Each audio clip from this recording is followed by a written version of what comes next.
Hello, everyone. My name is James Brannan, founder and director of Blockbite Capital. And we help wholesale clients gain regulated exposure to digital assets and insured custody. And today I'm joined by Olivia Long. Olivia Long is the CEO and founder of SMSF AI, and she brings over 3 decades of experience in the SMSF space. Adelaide-based, her career spans CEO and director roles at Super Guardian, as well as managing director of SMSF at Prime Financial Group. She's a recognized voice in the SMSF space and currently overseeing the growth of over 10,000 SMSFs across her entire career. She also writes regularly for SMS Magazine on topics like SMSF administration, women in super, and estate planning. So welcome, Olivia Long. Thank you very much. Great to be here. Thanks for joining. So can you tell the audience a bit about your first journey into digital assets and how SMSF clients made you aware that this was something you wanted to invest in personally? Look, it's quite interesting because it was back in about 2012 when our SMSF trustees started asking, can I buy Bitcoin with my super fund? And at that time, everyone was still convinced it was very much a Ponzi scheme, and all my competitors or my peers in the industry are saying, no, you can't. Whereas I like to say, well, why not? And to find a way. So I literally started meeting with the crypto firms that were reaching out to us and investigating it myself personally. And I determined, along with our auditors, that it was an eligible asset and how to account for it and treat for it. So we were the first trailblazers to say yes. And I personally was quite excited that I was assisted to buy and get my first Bitcoin. So that's when my journey started, early on in the Bitcoin cycle. I got you. And sorry, what year was this when you first started getting in? 2012. 2012. Wow. So Olivia is a secret billionaire, if you didn't already know. So you've been in SMSF now for close to 3 decades. What made you take the existing SMSF business model and want to integrate AI? And could you just tell us a little bit more about how AI is changing SMSFs? Yeah, sure. So I've always been at the forefront of technology within the firms that I've led. And when I decided to found my own firm, I took sort of a 6-month break, very nice hiatus, contemplating what's the perfect business model, how does it look, what's the next biggest thing that's going to impact on the sector in the next 10 to 20 years.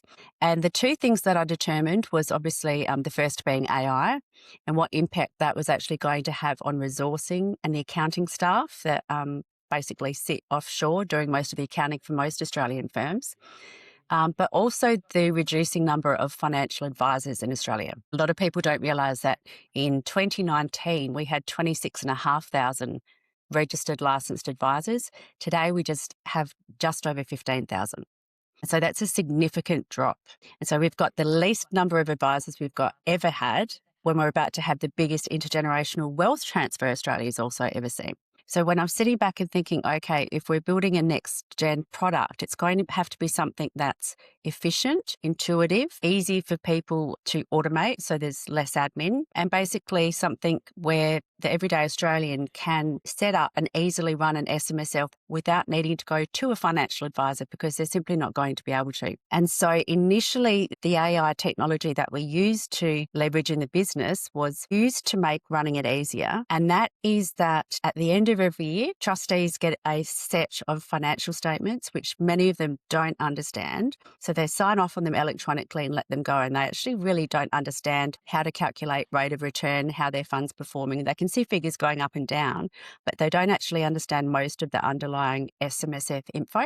So we were the first pioneer in Australia to use AI technology to take the data out of the SMSF software, analyse it and convert it into a personalised video report for every single one of our clients. So that's it.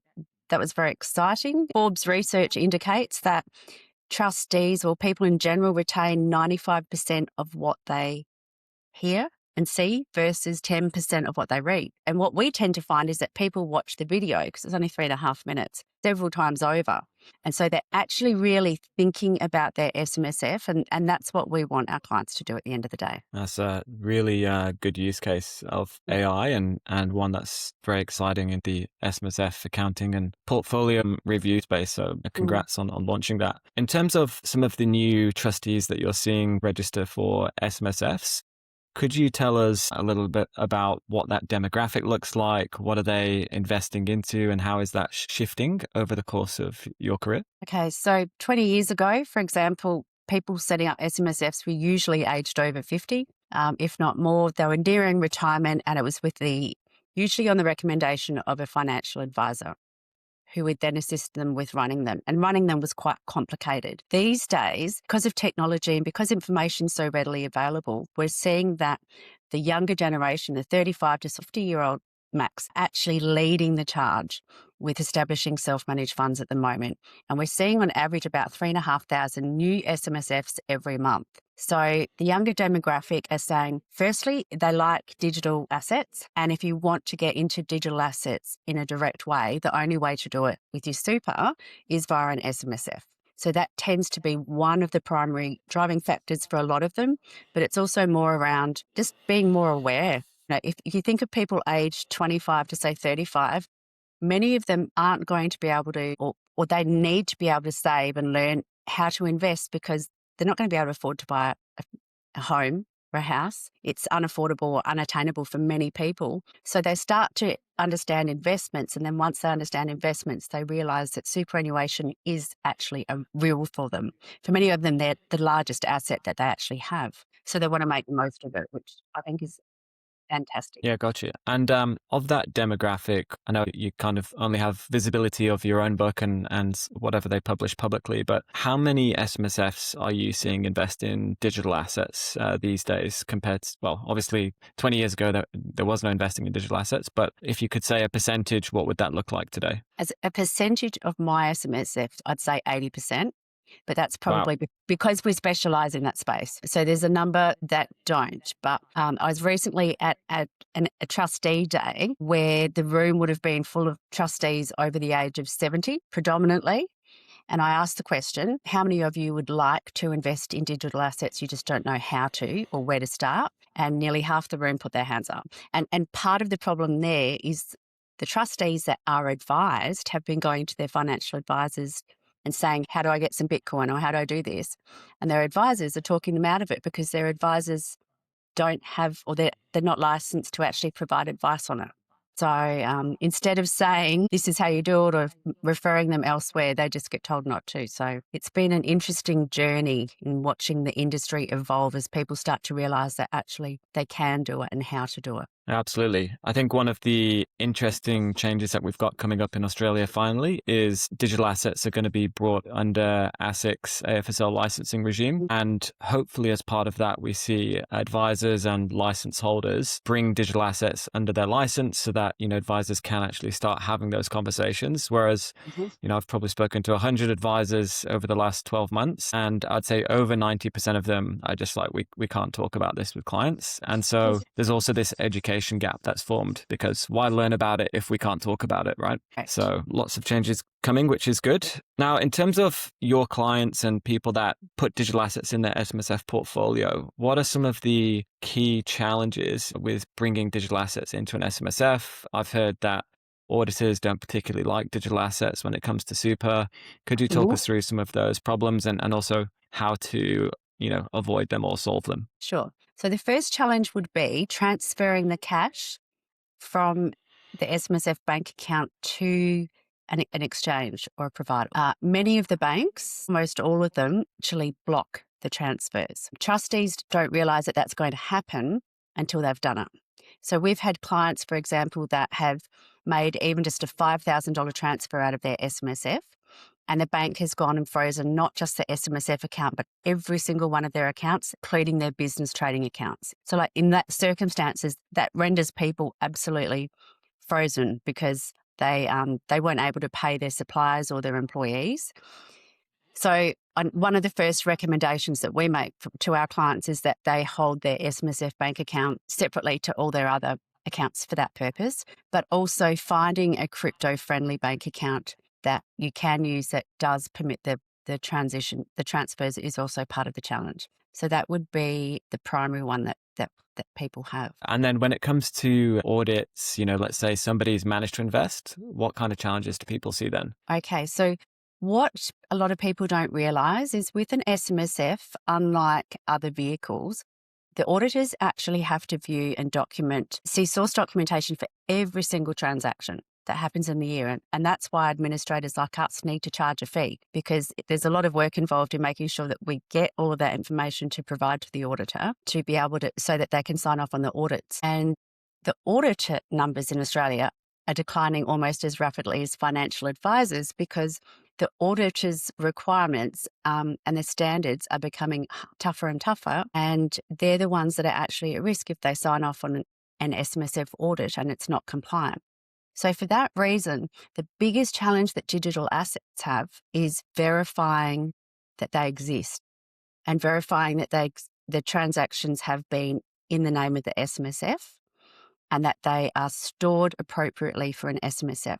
So the first thing is, if we're talking about the paperwork, is verifying the transactions. Now, most of the exchanges or the good platforms, you can actually jump on, you can download an end-of-year report, but auditors can't rely on an end-of-year report from a platform because they can't verify that the platform itself is 100% reliable unless that platform has what's called an ASAE 3402 audit comfort assurance. Now, at this point in time, there's not one exchange or platform in Australia that has that audit standard, because it's very difficult and it's very expensive to get. An SMSF as part of their business is only a very small sector, right? That's the first challenge. The second challenge is that when it comes to storage, a lot of people store their assets on a cold wallet, which is fine, but they don't realise if they do that, they need to provide the wallet address to the SMSF auditor so that they can actually look it up online and check the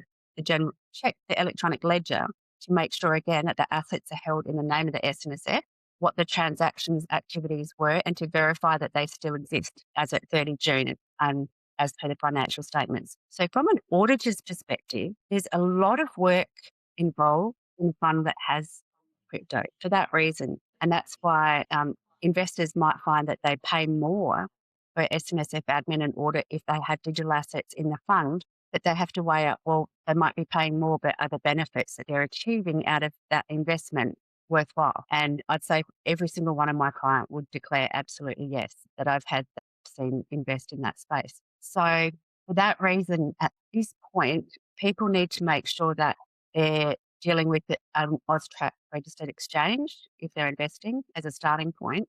But also there are certain exchanges that do make the end of year reporting for SMSF easier. And they're the ones that we tend to refer or introduce our clients to have a look at for that reason. Olivia, the crypto market has pulled back quite a bit recently, and Bitcoin is trading around $70,000, sort of 45% off its all-time high. With clients of yours that have invested in digital assets, do you find that they are more traders? Do they put it in there, they're holding it for the long term? And is it primarily Bitcoin, or are they touching on all different types of digital assets as well? So without a doubt, people, when they buy digital assets in the SMSF, tend to buy with a long-term outlook. One of the benefits of buying them and storing them in the SMSF is that if they do hold the asset until they reach retirement mode, then they can then start selling that asset entirely capital gains tax-free up to a threshold. So for many, investing in an SMSF is the most tax-effective vehicle and the best way that you can do it within Australia legally. So there's not a lot of trading. If there's a market downturn, most of the trustees that I've talked to every day tend to see it as an opportunity to buy more. Anyone that likes the digital assets are going, where do I find more money to try and top this up while it's down? And that's generally what we're tending to see at the moment. The interesting part is we're currently getting a lot of people establishing their SMSFs in preparation for starting their investment journey in the digital asset space. And it's interesting that usually it's not till the market starts rallying, all of a sudden we get this influx of people that want to set up their SMSF and think it's going to take them a couple of days and they can get into the market. And it doesn't work like that. It's a significant vehicle. It's a process to set it up. It's definitely complex if you don't have a specialist. If you don't have a specialist, you can expect it can take at least 3 months if you're doing it yourself.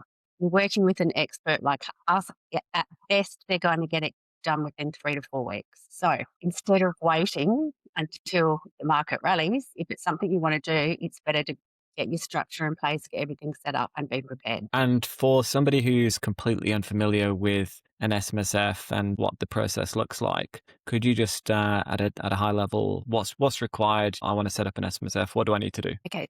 So the first thing that you need to consider is your investment structure. There's two types: an individual structure where you hold it in your personal names, or a corporate trustee structure where you incorporate a company that holds the asset on behalf of the fund. Now, every financial advisor would recommend to their clients the corporate trustee structure because of the flexibility it provides and the strategic opportunities. We're not allowed to recommend one over the other, but by way of a practical example, if you were to buy Bitcoin in an SMSF in individual names, acting as trustee, you hold that for 10 years and then one of the trustees dies. A key rule is that the SMSF needs to be held in the name of the trustees of the fund. So if there's a change of trustee event at that point, you actually have to sell down all of the assets and then realise the CGT and then buy them back in the new trustee name. If you have a corporate trustee and something happens to a member, or there's a divorce, something happens, then you can split the assets without having to actually sell them down and realise the tax. The first thing is consider your structure carefully, get professional advice if you can, or research it thoroughly. After that, if you do have a corporate trustee structure, you need to get what's called a director ID number.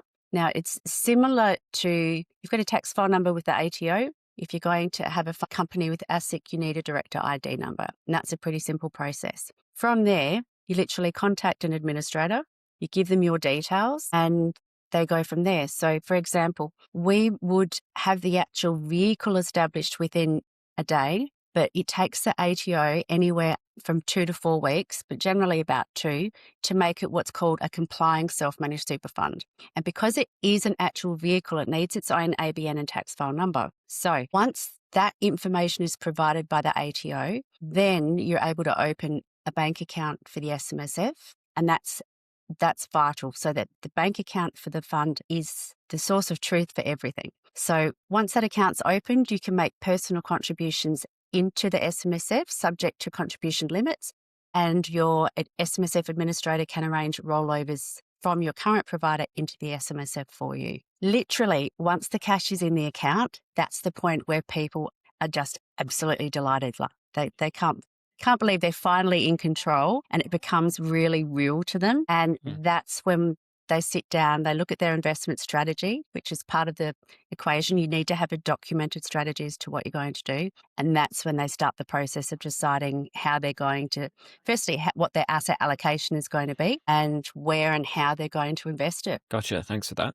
So, Olivia, in terms of when the cash goes into a person's SMSF bank account, is that the point at which, you cannot touch it anymore from an individual perspective? Can you put it in there and then take it out and say, actually, I want that back? Or is that's SMSF? 100%.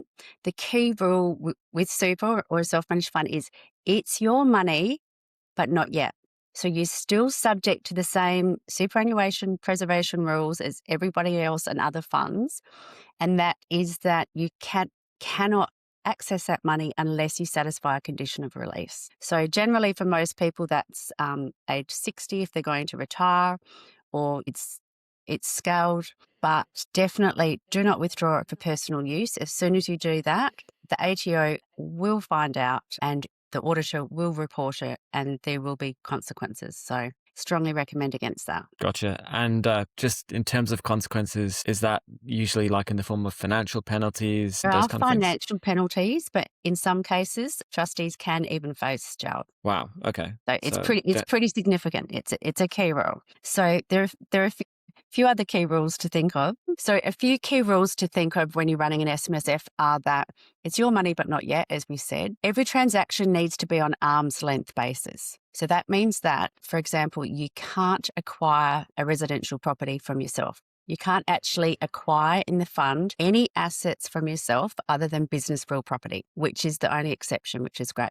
And that's actually a key reason why a lot of people do set up an SMSF, so that they can put commercial property in it and run their business out of it, and one which makes a lot of sense. Another key rule is that you can't benefit from any of the assets in the fund until at the time that they're in the fund. So, for example, you can buy a holiday home in Queensland and you can put it on Airbnb, but you can't actually go there and use it yourself. Not only can you not go there and use it yourself, anyone that's deemed a related party, so like a family member, for example, or a spouse, can't go and utilise it either. So there are some key rules around this arm's length basis, which is quite important. Every decision of the fund must be made for the sole purpose of your benefit in retirement. So if you're making decisions that the auditor looks at that don't make any sense whatsoever, then that could become a problem. So you've got to keep in mind it's got to be arm's length and it needs to provide for your retirement, so the long-term benefit, which is why so many trustees tend to buy and hold their assets and think long-term. It's why another key requirement is that trustees need to consider diversification. And this is a really big one I see a lot of, and I get this question all the time. Am I allowed to buy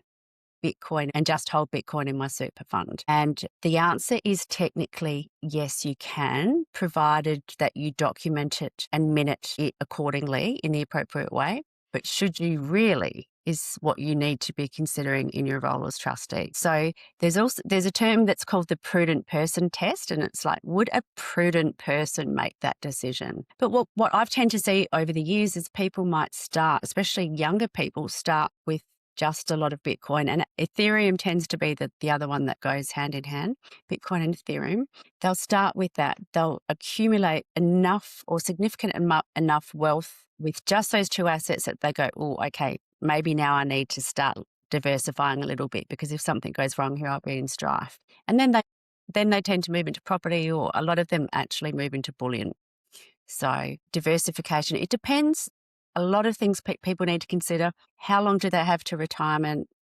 What's their appetite for risk? And the other one is, do they actually need assets that are liquid? So that means once you meet pension age and you actually retire and commence a pension, the fund needs to be able to document and consider how it's going to pay out pension payments to the member.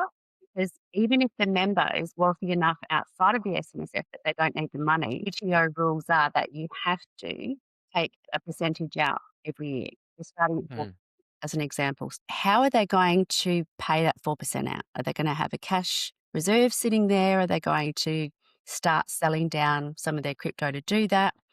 There's a lot of things to consider. That's very interesting. I didn't know that. If you're 100% property and you hit retirement age, you've got to start chipping out bricks from your property, or figure out a way to divest 4% a year. Yeah, unless the property is paid out and the rental income can satisfy what you need to draw down, then absolutely and perhaps that's why they say having all your eggs in one basket isn't a prudent strategy.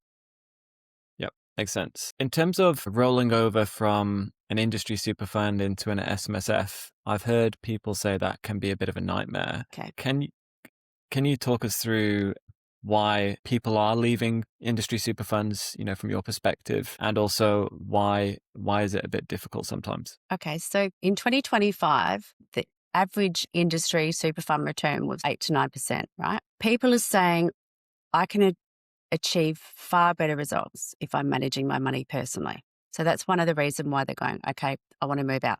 The other one is, as I said, they want to get into digital assets, and their current super funds can't help them with that. And the third one is, at the moment, with everything that's happening around the world globally, there's a huge lack of trust for institutions. And there's certainly a significant lack of trust for institutions by crypto investors, because they're having their bank accounts frozen. Or we've got clients that have gone into the bank to try to withdraw some cash to go and buy some bullion, and they literally were not allowed to withdraw their own cash until they could provide that bank with a tax invoice to prove that they were going to buy bullion. Like, why on earth anyone should have to provide evidence of how they're going to spend their hard-earned cash is beyond me. And it's something that, frankly, I'm not happy about as an Australian, and there are a lot of people that are in the same boat.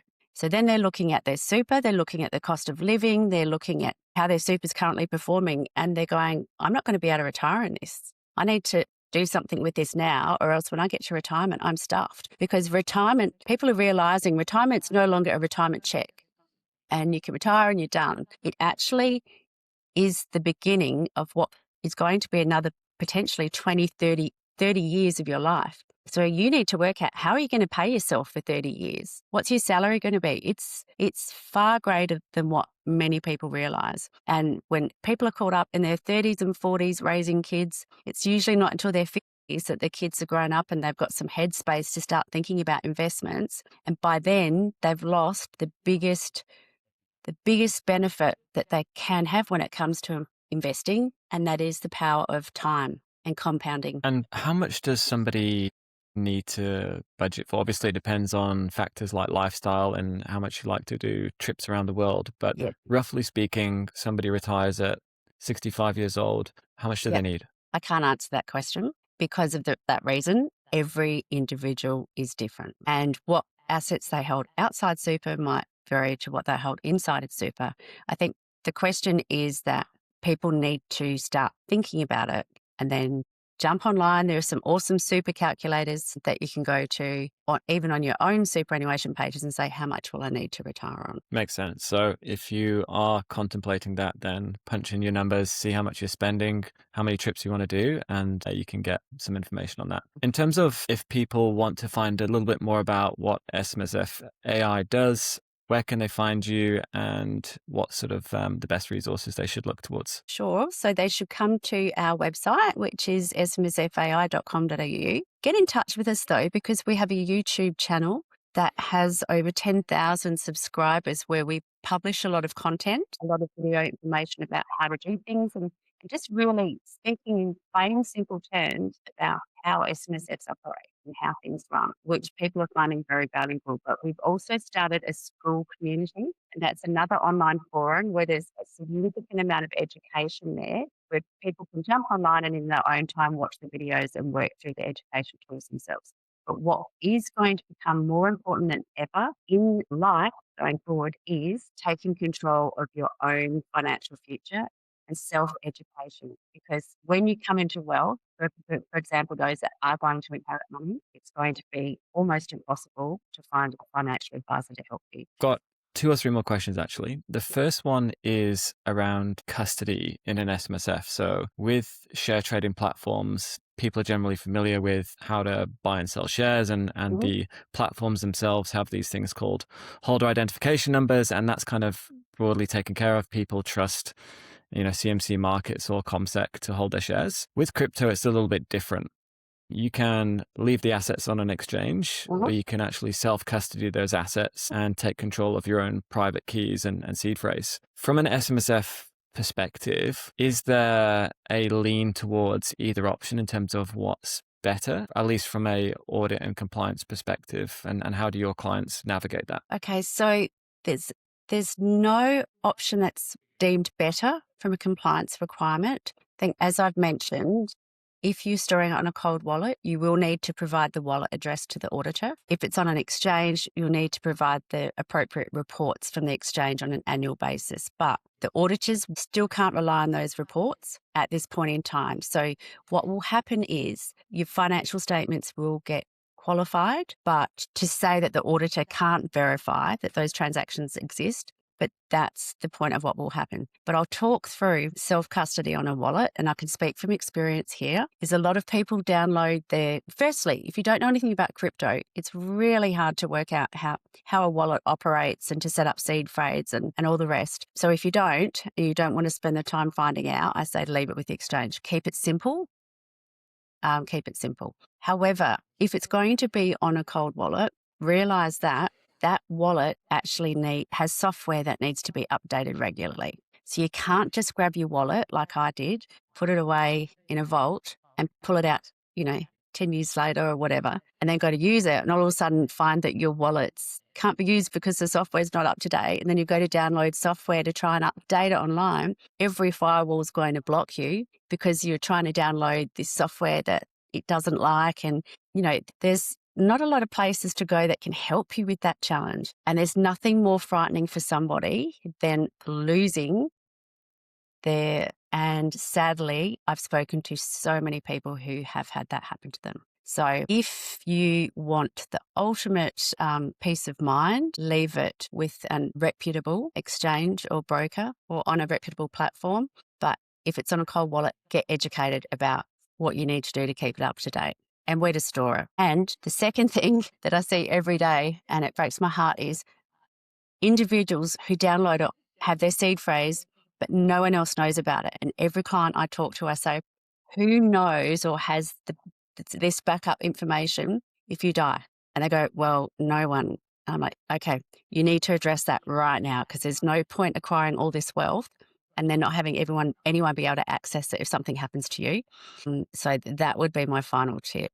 Great advice. Yeah, the whole estate planning piece around holding digital assets for not 5 years, but hopefully for generations. You don't want to leave nothing behind unintentionally. So great advice there. 2 more questions. In terms of looking ahead over the next 5-10 years, what are you most excited about in the SMSF space and future interactions with AI and digital assets? What I'm most excited about that's coming in the next 10 years is going to be the evolution of the majority of the population being educated about finances. It's something that's not taught at school. It's something that if your parents didn't teach you about it, then you don't know anything about it. I came from a family where my parents taught me nothing about money, and we had no money. So I had to, from a very young age, determine that if I was going to create wealth, I was going to have to do it myself. And the olden days, it used to be buy a family home, pay off your mortgage, and you'll be right. Whereas these days, for many people, that's either not attainable or it's also not even a strategy. Saving money and keeping it in the bank, that's not even a strategy, because if you're not investing it and you're not earning anything on that money, then you're actually, as you would know, going backwards. Seeing people become engaged is exciting. Seeing people take control of their super is exciting. Realizing that the pension is not even going to cover your rent. So if you're planning to rely on the aid to Centrelink benefits when you retire, you are in strife. So I'm happy to see people starting earlier, making the most of their money, preparing for living longer, than Australians have ever lived traditionally. Absolutely. There's a term called survivorship risk, which is the risk that you outlive your savings. And it's quite a terrifying thought, but it also made me understand why some people that have retired are quite frugal with their money, because you don't know how long you're going to live at the end of the day. So final question, Olivia, if you had one piece of advice for somebody who's looking at setting up an SMSF and getting started, what would it be? The biggest piece of advice I would give is that you don't know what you don't know. So if you go to a low-cost provider thinking that you can do it yourself and you're going to set something up for free and then you're going to get this low annual fee, you're going to get no information, no support and no service. You're going to be left to your own devices. And that can cause bigger issues in the long run than people would expect. And I'll give you an example of this recently. I had a client who did that. They established a fund. They thought, oh no, the individual trustee structure is cheaper. I'll just go with that. Went through the whole process of getting the SMSF set up and then wanted to borrow to buy property. Now, the only way that you can borrow to buy property is having a corporate trustee structure. These people didn't know that. So then they've had to undo everything they've done and restart again, which with a specialist that could actually help them, because the low-cost provider doesn't even take your phone call to talk to you about what you've done and why. And they've ended up paying a lot more in the long run than they would have actually paid if they'd just gone to someone and got good advice from the start. So like everything in life, you get what you pay for. And when it comes to your financial future and your retirement savings, I say go for value for money, but don't skimp. Don't skimp and try and do it yourself. It's a highly complex area, as it should be. So don't buy single-ply toilet paper, is what you're saying. In a much nicer way than that. Yeah. Well, I feel like I've learned a lot about SMSFs that I didn't know. So thank you for sharing all of your knowledge on that, Olivia. And if you want to find out more about how to set up an SMSF, go to smsfai.com.au and you can get in touch with Olivia and her team there. And once again, thank you so much for joining us. My absolute pleasure.